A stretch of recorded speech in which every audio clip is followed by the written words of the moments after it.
Here it is. If you follow me on Instagram, you know what this is. This is the cheapest quad worth building. Hey guys, what's up? Welcome back to a video, and today, as I mentioned, this is going to be a build video for the cheapest quad, in my mind, worth building. Now, obviously, you can do cheaper builds. I know the UAV Futures $99 build is very popular, but I think the quality of the components is just very, very low, and I would not recommend them to pretty much anybody. So what I did is I went on Banggood, I sorted from price to low, and I just scrolled and scrolled until I found components for each part that I thought were not garbage. And I have about 5 years of experience in quads here, so I know whether parts are garbage or not. So it took me about 6 hours to select all of these parts. So this video is going to be a build tutorial on this exact setup here, as you see. And just real quick, I will be giving this quad away on Patreon later once we get enough supporters. I just created a new page, so if you're interested in winning this quad setup built and tuned by me, make sure to head over to my Patreon and sign up there. I really do appreciate the support, but enough of that, let's get right into the build. Alright, so here we are indoors, and let's just go through all the parts that I've selected. Alright, so here we are to go over all of the components that I've spec'd out for this build. And as I mentioned, I will be also linking a second option. For example, if these motors are out of stock, I'm going to find a comparable option and link them below.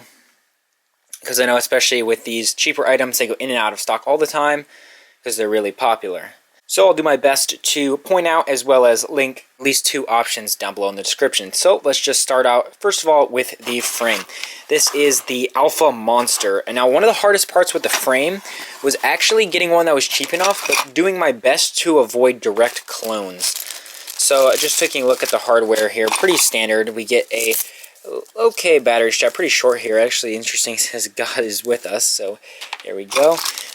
We do have some rubber battery pads. That is pretty nice to hold the battery on the bottom, as well as a, I think it's either, actually I think they printed this out of PLA, not TPU. This little battery protector here, yeah, this is definitely PLA, not TPU. It should still help, but I'm not going to use it. Little foam pads for some landing, couple carbon plates, all in all, there we go. Here are the arms that it comes with. As you can see, they are quite thin arms. However, these are actually 6 millimeters thick, and they do have a little bit of chamfer on them. I'm a little bit worried about this hole being so close to the edge up here, but most of the stress will be on this bolt on the outside. At the ends, you know, not too bad. Might have a breaking point across here, but 6 millimeter arms should be pretty durable, and overall definitely not a bad option for $30. This one's interesting. It uses this center plate design with sort of this little contraption. A couple other frames have used this, sort of sets in for press nuts here. Now it is kind of interesting, the top plate for this guy, it's actually, I think this is 3 mil carbon. It actually almost directly copied, almost exactly. It's a little bit different, they resized it, but they definitely were looking off the picture. This is a Mode 2 Ghost Special Edition canopy, and it's surprising because this only ran for like maybe a month. So that's pretty much the only thing they copy off of this. I did my best to try to find a non-clone frame. Moving over to the motors, these are the Emax Eco. So this is a brand name here, so you know, very cheap motors here. They go from anywhere from $10 to $13 depending on the discounts when you add them to your cart. For example, if you add 4 or 5, they go a little bit lower. These are 2207 1700 kV motors. This build I'm doing here is 6S. However, if you wish to run it on 4S, you can use the exact same components, just get the 2400 kV motors, and you'll be good to go there. So that's really nice about using a 6S capable ESC. You can run it on 4S just fine. The motors are a little bit budget, you know, they're not the best. They do have a hollow steel shaft, not titanium, but still perfectly fine. They do have the multi-stranded windings. They do have a 16 by 16 millimeter base, very nice. We have the screw to retain the bell.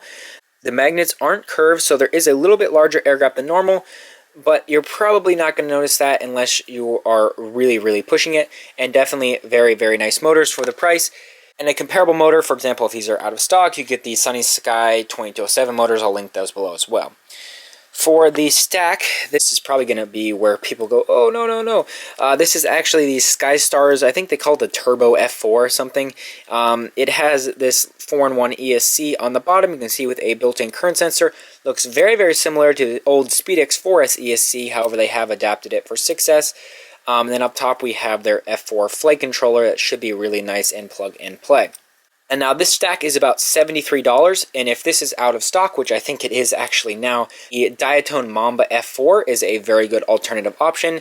It's like $45 on promotion, and normally about $65. And of course, the stack comes with an XT60 and all the cables that we'll need, and I'll go through that later in the video. If I'm using something that isn't included, I'll make sure to point it out. For the camera, this is one part where you definitely don't want to skimp too much. This is a Foxeer Micro Aero Pro. This guy is about $18, and you definitely can get cameras for like $9, $13, but they're just awful. This is a really nice camera, and I highly recommend you choosing at least this for your base option. It's a 600 TVL for 3 CCD sensor. Really popular, especially in the racing community. Moving on over for the VTX, we have the Eachine TX805. Not too sure what to expect with this one. I've seen some good results with it. It looks perfectly fine for the application. It already comes with our lead soldered on. We have buttons here to change the channel. We have a built-in microphone, MMCX connector, and a big heatsink on the back with 40 channels, and this does support smart audio, which was a big thing, and it does come with the leads in there with the MMCX. Now pretty much lastly, all you need is an antenna, and I'm going to be using the Foxeer Lollipop Stubby version 3. These guys are about $10 each. You can get cheaper antennas that'll work fine, but I find these a really nice balance between performance and price. At only $10, they work absolutely fine for racing, and of course if you want, you can get the extended version or any other antenna you wish. So that was just a real quick intro on the parts. Let's go ahead and start building up the frame. So for the frame, we have this 3mm bottom plate here, the 3mm top plate, 2mm mid plate with a 2mm aluminum piece here, and then the 6mm arms. Should be very durable. Overall, we have our 3 sizes of screws, short, medium, and long. We're going to take the mediums, and they go through the arms here. Just going to go ahead and set these up how they're going to align in the frame, and it's easy way to tell where the smaller hole is that almost protrudes to the side. That's going to be facing the center on all of them. So then we're going to take the medium length screw. I'm going to put it through the outside one first, up through the arm, through the mid plate, and then into the spacer. You don't want to go too tight on that. Make sure you get everything in first. And the same size screw will go in for the very centerpiece. And then the longest steel screw that they include is going to go in the center hole, and that is going to protrude up through to give a place for your flight controller stack to screw on. And quick note, this is a 30 by 30 only frame. You cannot fit 20 by 20 electronics on here unless you use some kind of, for example, 3D printed adapter from the 30 by 30 holes, but there is no 20 by 20. So extremely simple to install these arms. Let me go ahead and get the other ones in. They all butt up in the center there. Alright, so there we go. I have installed all the arms, and now just make sure everything is lined up, and we can go ahead and give these a good tighten. I did not include Loctite on these just since they all butt up, and there is 3 screws per arm. That's pretty secure. It's all, as far as I can tell, it's all steel hardware. I'm able to crank it down pretty hard here.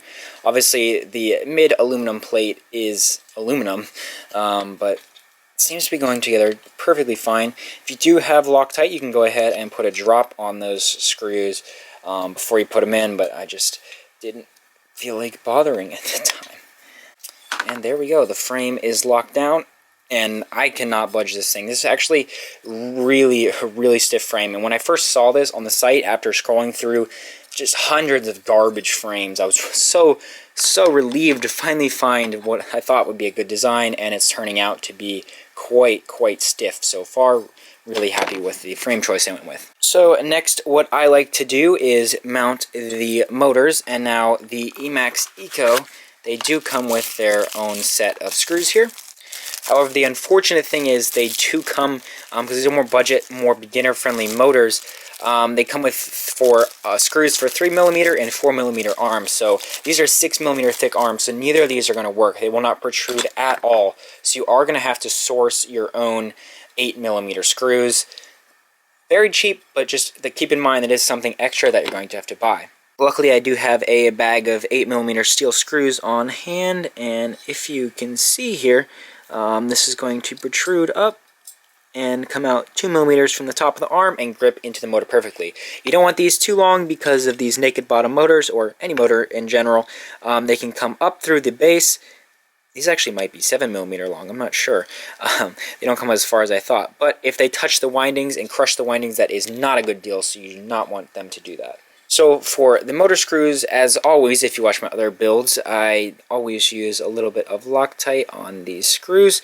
So I'm going to go ahead and put a drop of blue Loctite. You don't want the red, that stuff will not come off. You may make sure you have the blue, so that is removable. They should line up just fine with the 16 by 16 mounting. Alright, I put all these screws in, and then I'm going to go ahead and give them a tighten down. Once again, don't go too crazy on these. And you can use 2 screws if you want to save a little bit of weight and a little bit of time. If you are, I highly recommend using Loctite. I would not do 2 screws without Loctite, but since these screws don't go up protruding through the base, they only go about halfway into the base because that's just the length I have for these. I would recommend using all 4. If you're using 9 millimeter screws and they come up through the top, you're welcome to use whatever you want. So there, all the motors are installed onto the arms, and before we go any further, I really need to point out the battery strap issue. I just noticed it as I was putting together the frame. Where the heck is the battery strap going to go? As you can see, this is what I've determined, is I can't think of anything else to do. I'm actually going to put it underneath the arms and above the bottom plate, and just going to tighten it down and crush it in there. I was looking at pictures online. None of them include the battery strap. And also, the battery strap they give you this thing's only like 100 millimeters. It is not long enough at all, even just going around the bottom. And unless you're using like a 3S 1300, something, a tiny pack, this is going to be completely worthless. As you can see, what I've cut here, that is actually to fit the screws. I did it on this iFlight strap as well. You can see a lot longer. Going to be able to use whatever battery I want under there. This thing is way too short, so just throw that out. But that's to avoid these middle screws here, so they can still go through and tighten. So that is definitely the biggest weakness of this frame, is that there's no place to put the battery strap. Everything else is looking so perfect and such nice fit and finish, and then I noticed that. So make sure when you're putting it together, you install some kind of battery strap first, and you are going to need to get another one. However, they're really cheap, like $1. I recommend something around 250 millimeters. But if you do manage to rip the strap, it's going to be a pain to put a new one in. So it might be a good idea to actually use 2 smaller 16 millimeter straps there, because it's going to be a lot stronger if you are on team double strap, like my normal quads. But for this, I'm just going to use 1 here. I'm just going to go ahead and put the middle screws back in, and then tighten everything down, sort of compressing the strap in the middle. It should still make the frame extremely stiff. It should compress to maybe like 0.2 of a millimeter or something. Alright, so that is fully tightened down. Hopefully you can see. You can't even hardly tell that it is compressed under there. And yeah, it's still just as stiff. Okay, so next up, I am going to begin soldering the motor wires directly to the 4-in-1 ESC here. I just real quick held this down. This is actually how I'm going to mount it because of the screw lengths they include. I'm going to use these little nylon standoffs. They come in a kit, something like this. You've probably seen these around before. You can get them on Amazon or Banggood. I'll leave a link below, of course. That will hold the ESC on, and then we can go ahead and this will go through the soft mount flight controller, and then we'll be able to put the little lock nut on top to screw everything down. I'm still not sure if I'm going to be able to mount this thing up here. I don't think I'll be able to get a 3rd board high because of the top plate. I really don't want to increase these standoff lengths, so I might be switching to a smaller VTX set, not sure. But we can still go ahead and wire up the ESC while we're at it. Okay, so I have the camera readjusted here. I'm going to be working on this back left motor here, and you can see the wires are long enough to go directly to the 4-in-1 ESC. And now if you are short for time or beginner, or you just really don't care, you can wire the motors up directly like this. However, I like to route them along the inside, underneath the ESC, or underneath the flight controller, sort of wrapping around like this. It just leaves a lot nicer look, and it's a little bit more durable. There's nothing on the outside to get hit. It's just the way I like to do it. So Since this is a BL-Heli32 ESC, these are all clockwise threaded shaft motors. We can go ahead and just wire these up 1-to-1 on the pads. Each ESC, the 4-in-1, has these 3 pads and of course 3 wires on the motors. So to hold them while we're working here, I'm just going to go ahead and put a zip tie on this now. These are just little, I think they're 4-inch zip ties. I'm going to go ahead and bring this down to the end here. So the next, I'm going to sort of bring up the wires, and because of the flight controller and the way it's going to mount, actually I don't think, yeah, this one doesn't have anything on the bottom. It's actually kind of nice, so we don't have to worry about that. But you do need to worry about where this standoff is going to be. You can see I have one holding over here just to help hold the board down, but you don't want to get too close to the screw. You probably, around that white circle is fine, but you don't want to have it on while you're soldering because plastic and soldering iron do not go well together. And just real quick, forgot to mention, the ESC is actually right now on top of the little rubber O-rings. Let me see if I can get that to focus. These actually come with the frame, so that keeps it off of the screws. There's a little inductor down there, so this keeps it high enough to not contact anything, so that is perfectly good. So I'm going to go ahead and put these in short, I just bend them around, get them molded to how I'm going to want them to go. You always want to leave a little bit more slack than you need, so you can see hopefully I just pulled that back a little bit. I'm going to take some side cutters and trim those ends off. So the wires on these motors that are included aren't extremely long, but they are long enough to get the job done, especially if you are using individual ESCs. I don't like to do those anymore. It's just such a hassle, and I don't really have too many problems with 4-in-1s, but then you'd be cutting it off somewhere around here. However, I'd probably go with a completely different build if I was using individual ESCs, so let's not get into that too much. So I'm just going to go ahead and strip off a little bit of the insulation at the end here. Careful not to press too hard and cut through the entire wire. And then we're going to go ahead and tin these up. And it is a good idea to not tin directly over the board because there can be some splattering from the solder. But if you're careful and your iron's not too hot, you can help avoid that. I've been doing this a while, so it's pretty good, but I would recommend bending them out the back. I'm just using some Kester 6040 solder and about 360 degrees on my soldering iron with a medium-sized tip, and hopefully you can tell, tinned up really well.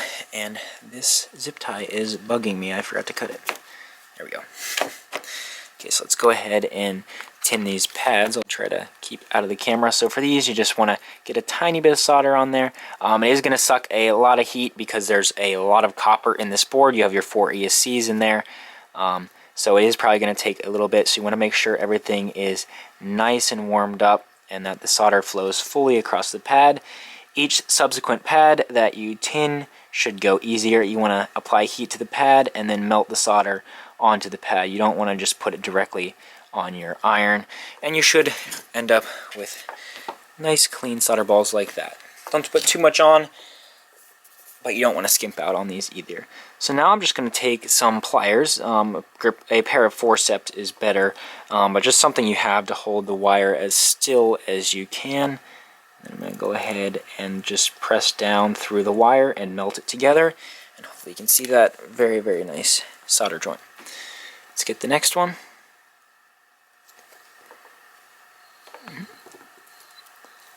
You want to make sure you grab it in a way that you can press it all the way down so it flows completely through the entire pad and wire.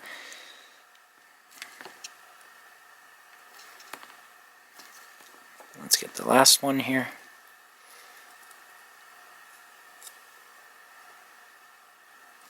There we go. That turned out great. Then you can go ahead and sort of push the wires with your fingers to form them back down. And here we get our end result. I just soldered them 1-to-1 once again with the left just straight in a row. It does not matter either way. When we go to set this up in the configurator, if it's spinning the wrong way, we can simply press a button and it'll spin the other way. Alright, there we go. All the motors soldered to the ESC, and I don't know about you, but that just looks awesome. I love how clean soldering around the inside looks. Because once you put the flight controller on, boom, where'd the wires go? So yeah, and as I mentioned before, there's nothing sticking out over the edge, so if a branch comes through here, it's not going to break anything. and it just looks nice. Now, some people argue there is extra noise, and there is, but almost never does it matter. Only if you're using stuff like race flight. I know their stuff's very sensitive to noise. I've used this exact same wiring on maybe 25 builds now and never had a single issue. So that's how I do them. So while we're at it, the last thing to solder onto the 4-in-1 ESC actually is going to be the XT60, since it does come with a very nice connector pinout to go directly to the flight controller. Since this is a stack that you buy in a kit, it's going to plug right in, just run through the middle, come out here, and run over to the other side. So here we have the XT60 connector that it comes with, and it is very nice to see that they do give you the higher quality AMAS version with this extra protector here. Very nice to see in a budget part. And then we have our breakout cables. This is the one I was just mentioning. That'll go from the flight controller to the ESC directly. We shouldn't have to repin that. I will check the pin out, but we shouldn't have to since they are meant for each other. And then here are all the extra plugs if you want to use them. For example, the camera, VTX receiver, etc. That's actually pretty nice. You can see all these extra plugs up top. I'm not a huge fan of plugs, but I might use them. We'll have to see how they turn out. But it is extremely nice, as you can see. They actually do also have everything broken out in pads underneath. So not only if you want to use the pads you can, but if you break the connector, you're not out of luck, especially if you rip one of these pads up here. They're very small. You can just come to the bottom and solder there. So that is awesome to see in a cheaper product. They also do include a 35 volt 470 microfarad capacitor, pretty standard. I might actually, let me look. So I'm actually going to try a technique that I've never done before, and I'm not quite sure if I'm going to recommend it yet, just because it would be a pain for me to reopen this up and put this underneath there to solder onto the pads, because they are underneath on this board. And now the capacitor is not required, but for overall durability it's probably a good idea to include it. So I'm actually going to see if I can just pull back the insulation on the wires a little bit here and then solder to the side of the wire instead of the pad. Not great, but with these tiny little legs on the capacitor, it really shouldn't matter too much. As you can see, I was able to pull back the insulation just a little bit here, so then I'm just going to tack a little bit of solder on and get this guy in there. Quick note for the capacitor, make sure that the side with the golden bar, that is usually marked as the negative, so that's going to go right in there. So before I go ahead and slide this in, because these legs are getting close to the carbon in there, I'm actually going to go ahead and insulate these first. I'm just going to put a dab of hot glue on there, and then this is just going to slide in, and we should be able to just quick tap them onto the leads. Alright, so I have that seated in there, and before we go ahead and solder, I'm actually going to just come in with the hot glue and put a little bit along the edge here to help secure this capacitor down, just so it doesn't move anywhere. Might as well hit it now. Just a little bit of black hot glue along the edge here. It should be very, very secure. Okay, let's try that, and now I'm just going to basically add a bunch of solder and heat to where the wire and the pin connect and try and get them to flow together. Now, as I mentioned earlier, this probably isn't the best way to get this soldered, but it is the lazy way to solder it after the fact. Okay, and then we can go ahead and just sort of push the insulation back up as far as you can to the joint. The wire is kind of blocking it a little bit, but there we go. I'm going to go ahead and get my multimeter and just test for continuity, just to make sure nothing is screwed up, as well as continuity between the pin and the wire to make sure that they're fully connected. So I have my multimeter here set to continuity. So if we did this right, we should not hear a beep when, let me just check, see if it's working first. So now we should not hear a beep when I touch these, and we do not, so that's good. And then, if I did it right, we should hear a beep when I touch these. Yep, so that side of the capacitor is connected, as well as that one. So, yep, that installation's all good. Now, of course, since you're watching a YouTube video, I'll actually flash this before I put the ESC in. Obviously, it would be advisable to just go ahead and put the solder the capacitor underneath to those pads as is, but this was a good solution after the fact. Pretty nice, well hidden capacitor there, so we can go ahead and actually wire up the XT60 here. If you don't have to touch the pads on the ESC, that is very nice because those are usually really hard to solder to if you have a low wattage iron. So I'm just trying to think of how much wire we're going to want. The standoff is right here, so I'm going to go ahead and zip tie that in the future. So I'm going to need a decent bit afterwards, so I'm probably going to cut off about almost an inch, 3/4 of an inch I'm going to cut off from the battery leads.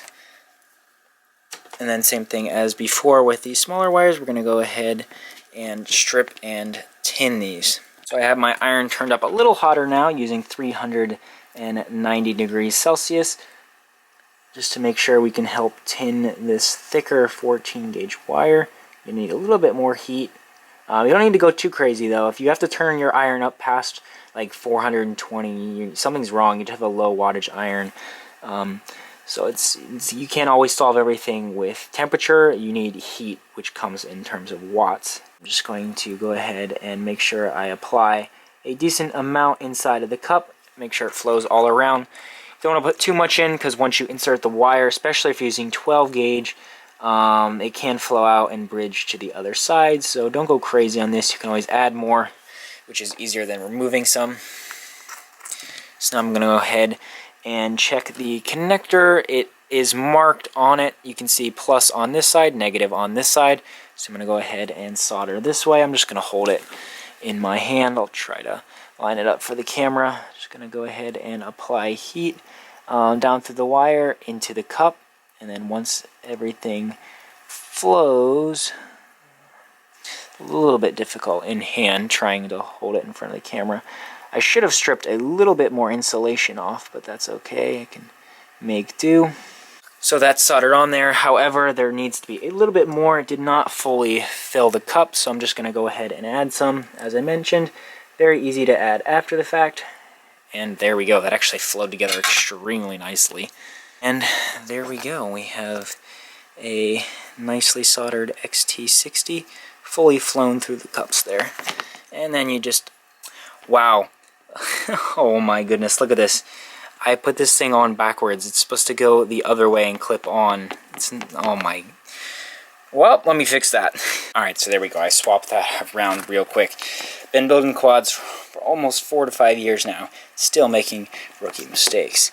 So that should just go ahead and clip on there. And then once we zip tie this, this should be a decent length to come down however we need it for our battery underneath. So there we go. That is the ESC fully soldered up. From here, actually, it should be really smooth sailing. Actually, depending on how we play this, we might not need to solder at all, since these already come with connectors and little crimps on the end. We could wire directly to the camera connector. So here we are at the part in every new build where you're trying to figure out where the heck you can fit everything. As I mentioned earlier, I was concerned about fitting the TX805 in here. And I think I've found a solution. I've been sitting here for about an hour trying out different things, just dry fitting, seeing what I can get. I almost switched to this little VTX03. I was going to print a little mount like this, but just was smaller to slide it on the back. But the props would hit that, and I didn't want to include a 3D print because I know a lot of people won't have access to that. So I think I finally found a solution. What I did overall was I actually went ahead and with these standoffs, I went and trimmed them with my slide cutters to get the stack a little bit lower, as low as I can possibly get it without crushing things in between there. And then I'm going to go ahead and mount the TX805 just like this, halfway across the flight controller, as low as I can to it. Once again, using more standoffs from that little nylon pack. I'm going to use an XM Plus, probably hot glue it somewhere right around here. And then you can use the MMCX right angle connector, and that'll come back for the antenna here. I just put this in as a placeholder. There is a hole in the plate here. This will work. I would not recommend using anything other than a stubby. I mean, either way, you're probably just going to break your antenna right off at the connector. But there really isn't much room with the props out back to set anything there. You can mount this way if you're in a pinch. And then in terms of, I wanted to keep these same standoffs that they're included, so you don't have to buy extras, as well as these 35 millimeters I had just looked ugly. I believe these come with 30 millimeter stock. To get the top plate just high enough to fit this VTX is going to be pretty close, but it still should have about a millimeter of clearance. I actually went ahead and added some little nuts underneath so that this gives it about 2 more millimeters of plate height there. And then our camera should fit just fine up front. Okay, so I've gone ahead and done some work off camera since this flight controller wiring is a little bit small and I need to get up close. It's a little bit cumbersome with the camera setup I have. So let me just go over all of the wiring I did. It was actually pretty darn simple. So first I just plugged the ESC into the flight controller with the included cable, and note that the larger end of the cable goes into the flight controller and the smaller end goes into the ESC. It only fits one way, so that's not a problem. If I go ahead and actually let me remove these little standoffs here, take a look at the bottom of the FC, see what I've done. So this is the camera cable that came with the little micro arrow. I actually did go ahead and remove the purple V-Sense wire. Since this does have OSD, we don't need the voltage displayed on the camera. I just used a razor blade, and you can just kind of lift up the little plastic tab on the bottom of the connector and pull the wire right out. So all of these plugs do have pads on the bottom, as I mentioned earlier, and because of the camera just the way it is, I didn't want to go plug to another plug and have to solder the wires in between with heat shrink, so I just decided to solder the camera leads underneath here. Just have your ground, volts, and your video camera control in the middle, which I am not going to be using, so I just skipped that. Turn it back over. We can see the other plugs I am going to be using. So if we take a look up front here, this is over here, it says the VTX, and it has 3 little pads here, and you have 5 volt and VBAT, choosing what you want to send to the VTX. And there's this little solder bridge. You can see I bridged the middle and the right pad, so that'll send the VTX VBAT. If you want to send it 5 volt, you can bridge the middle with the bottom one here, but do not bridge all 3. And up here, same thing for the camera. We have, probably can't read it, but we have BAT and 5 volts, so I want to send the camera 5 volts, so I bridged the middle and the top one for that. And then moving on over here for the VTX, I actually went ahead and desoldered the original wires it comes with, since all we're going to be using is the ground and voltage in, your video, and then your smart audio pad. I'm not going to be using the 5 volt and ground out to power the camera, since the flight controller will power the camera. And I went ahead and actually soldered this lead underneath. This is one of the cables that comes with the flight controller as well. So this is just going to sit here, and then this is going to run up to the front. And I'm going to use the connector. It's going to plug in right there, and then the VTX will mount just like that. Now for the receiver, once again using the XM Plus, it's a pretty simple setup. We have S-Bus 5 volt and ground. This is also one of the cables that comes with the flight controller. I went ahead and depinned it for what we're going to be using. Hopefully you can see we go ground, skip one, then voltage, skip one, then your S-Bus. And that is because of this connector. We're not going to be using the RX1 for telemetry or the 3.3 volt. So depending on if you're using a Spectrum receiver or any other receiver that uses 3.3 volts instead of 5 volts, or if you want to use the telemetry, you're going to have to wire this a little bit differently, but I always just use S-Bus 5 volt and ground, and that's all I use. So this is going to, the way I'm going to mount this is plugging directly into this port. I'm actually going to run the wires underneath. Just bring the flight controller around. And then I soldered them in a way so that the receiver can just sit right here. And I'm just going to put a dab of hot glue on it after I heat shrink it to keep it in place. And then the VTX will go right here with the standoffs. And then that'll sit there. And then the camera can just plug in directly up front. And that should pretty much be it, the wiring. Then obviously we have to find some way to run the MMCX antenna. And then these receiver antennas I'll probably put somewhere down. Maybe I'll route them down below and use these zip ties to stick them out the arms. I'm not quite sure yet, but all of that is pretty much just cleaning things up. I've gone over all the wiring that we need for this. Actually, pretty simple build once you figure out how you're going to fit everything in. Alright, there we go. She is all tidied up. As I mentioned, just a little dab of hot glue for the receiver. Just wound the antennas up, put them along the sides here. I redid these zip ties. I just ran the antenna along them and put some heat shrink over it. It's pretty common practice to run antennas like this. Pretty durable. For the VTX antenna, I just ran it around here and put it up using all the included screws and stuff to tighten it down here. Not the best positioning, you know, it's going to be super solid here. You can whack this off. If you're using anything other than a stubby, I would definitely not recommend this, but it's kind of hard thing to mount. I was originally going to 3D print something, but there's just really almost no room here in the back. You'd have to angle it super steep, like right here, and it'd be really close, and my printer's busy with other jobs right now, so I don't think it's gonna... So I'm not able to make anything. This is going to have to do for now. You will get a little bit of loss mounting directly into the carbon, but I've never had any major issues. I zip-tied the battery leads to the standoff.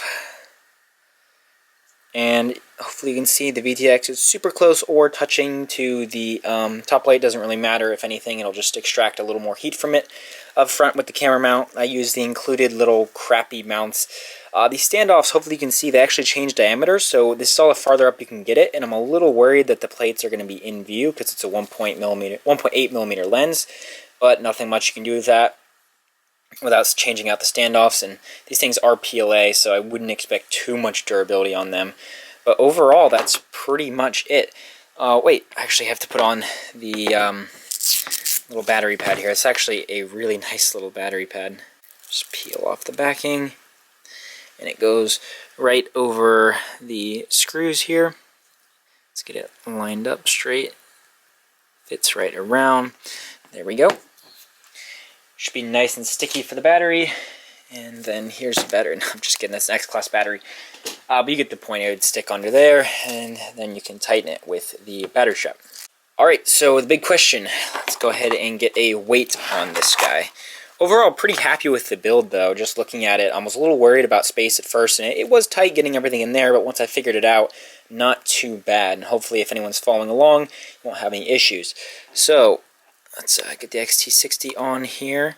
It weighs, I don't know if you can see that. I'm trying to get the XT60 all the way on. It was 313 grams right there.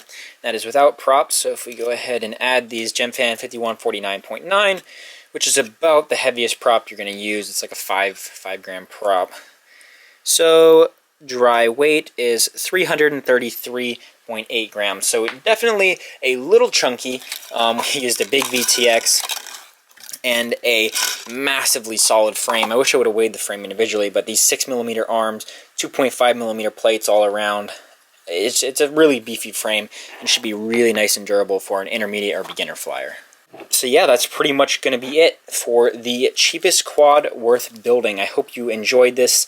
And once again, depending on if things are in stock or out of stock, you can swap in and out parts. I'll try to leave 2 options for everything, such as the motors, flight controller stack, camera, etc. And the build, depending on sales, ranges anywhere from about $150 to $180, depending on which parts you get as well. So sub $200 build, and it should perform fantastically. This is not going to be, you know, those little Racer Star 2205 motors. This thing should perform insanely well and should be a extremely high value build overall, which is why I'm really excited to bring you guys this build video. So that's pretty much going to do it, and I will also be doing a Betaflight setup, so you can go through if you have these components, or if you just want to see my general setup for how I go through in Betaflight to set everything up and get everything going for the first flight. I'll be doing a video on that soon. And then, of course, line of sight and FPV. And then I will also, once again, as I mentioned earlier in the video, I will be giving this exact quad away once I have it tuned to all of my Patreons. I'll be holding a giveaway there for patrons only.